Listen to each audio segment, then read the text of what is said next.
Привет и доброе утро! Сегодня мы с вами хотим поделиться рецептом приготовления слабосоленой семги, которую я очень люблю. Вообще прям хлебом не корми, только вот слабосоленой семги дай. Ну точнее не рецептом ее приготовления, а подготовительным рецептом. То есть как мы это дело все засаливаем и дальше ставим на просолку с тем, чтобы потом вкусно и с удовольствием употреблять. Вот, начинаем. Так, мы пока что готовим контейнеры для засолки. Вот здесь будет размещаться готовый продукт. Вот в этой вот мисочке мы смешаем сахар и вот такую вот обычную крупную соль. Вот он сахар, вот она соль. В определенной пропорции, чтобы потом получился вкусный продукт. Итак, со мной работает ассистент. В кадре будут видны его руки, ее руки.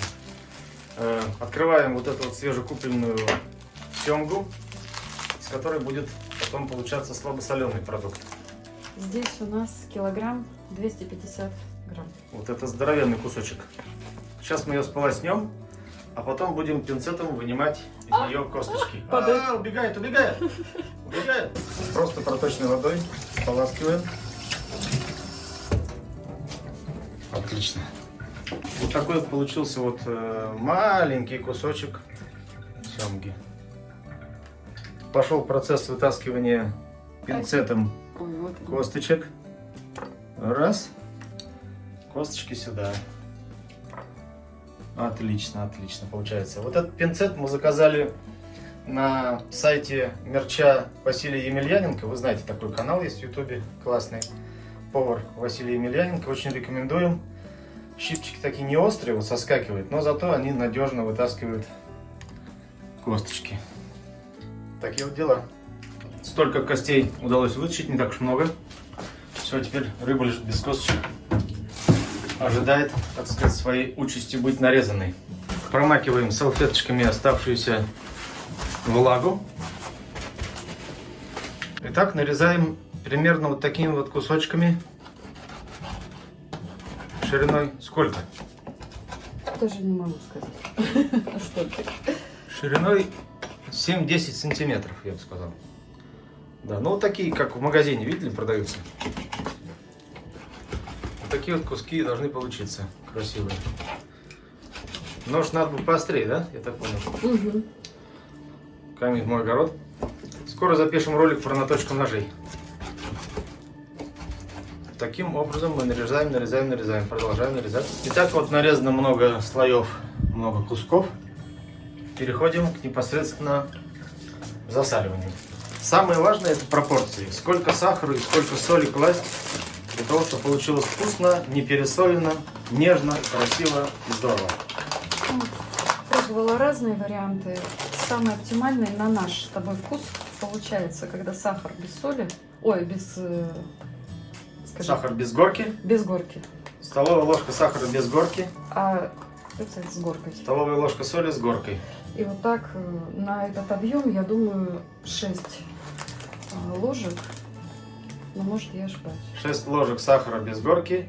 Да. И 6 ложек соли с горкой. Правильно? И это у нас сколько было рыбы? 4. Это 5. Это 6. При этом вот эта вот получившаяся смесь, она вовсе не обязательно будет полностью использована. Может быть, что-то и останется. Это примерная пропорция такая, а как бы сколько пойдет в дело, мы еще пока не знаем. Увидим. Самое оптимальное соотношение и самый проверенный нами вариант, это когда вот ложка сахара без горки, а ложка соли с горкой. Это может быть 1, 2 или 3 или 5 или 6, в зависимости от объема, собственно, рыбчанского, который мы будем солить. Берем контейнер, в который начинаем, собственно, складывать уже рыбу. Я буду наблюдать за процессом. Это прекрасно. Берем вот так ее руками, обмазываем, да? Угу. И все, всего делов-то? Да. Вот, так это же просто, это же каждый сможет, у кого есть руки. И соль, и рыба. Рыба, руки и соль, все, что вам нужно. Раз, первый пошел.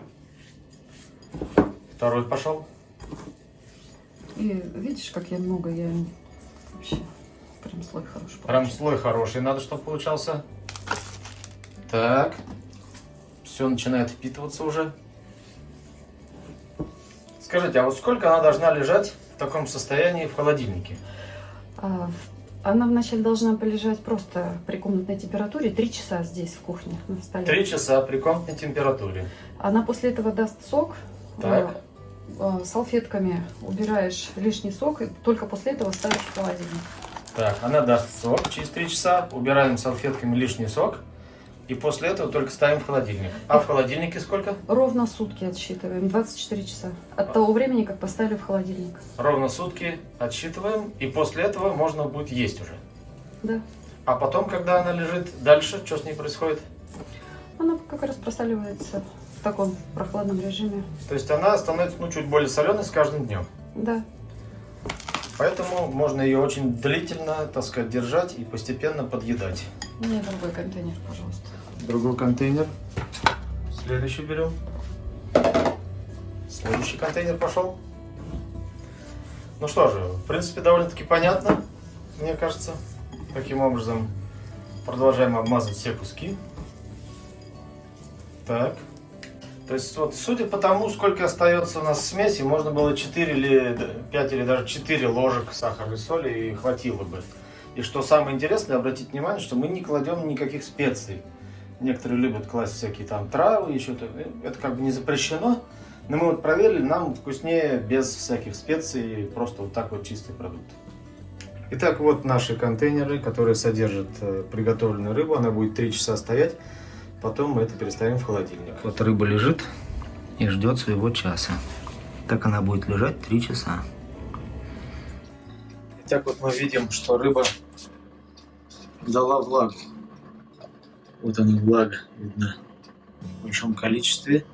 Сейчас мы ее сольем и рыбу промокнем салфеткой. Основная масса соли впиталась, а наружу осталось совсем немного, как видно. Сливаем влагу. Вот она, течет. Рыбный сок. И промакиваем салфеточкой. Промакиваем остатки. Лишняя жидкость нам не нужна. А что, переворачивать не будем? Будем С другой стороны промакиваем. Смотрим, что тут еще. Может, досливать? Было максимально сухо. Ух ты, сколько всего льется. Класс. Вот так промакиваем все кусочки. Все, вот теперь все сухо. Как в том фильме говорили. Сухой, как лист. Закрываем крышечкой. Закрыли. И ставим в холодильник. Место есть? Нет. Вот туда, на серединку ставим. Ставим в холодильник. Оп. Все. И вот она. Вот тут в холодильнике будет лежать. Да. 24 часа. Да. Привет всем еще раз. Мы решили все-таки показать вам, что получилось из этой рыбы. Прошло 24 часа, даже больше, где-то 26 часов. Мы сейчас ее вот достанем из холодильника. Вот я достаю. И посмотрим, что получилось. И прям нарежем. Вот он контейнер. Так. Открываем. О, красота. Пробовать будем? Будем. Будем. Берем вот дощечку. И я какой? Я самый крайний возьму. Вот здесь нет никакого сока. Все, ну, чуть-чуть влажно. Вот она вот такая сочная. На ней никакой соли не сохранилось, ничего не осталось.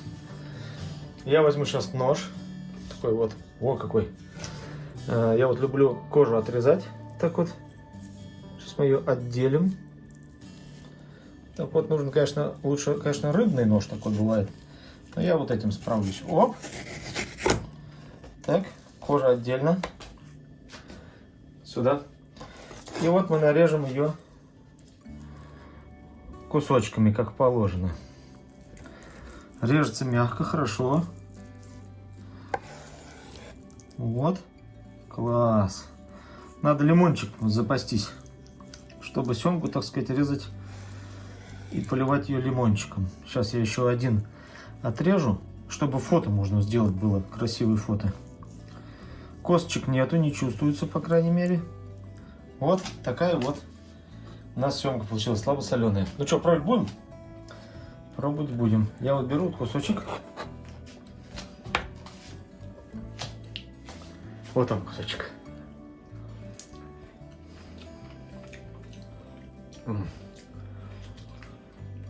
Огонь. Я, пожалуй, еще. Ну, вы снимайте. Все, уходите. Уходите.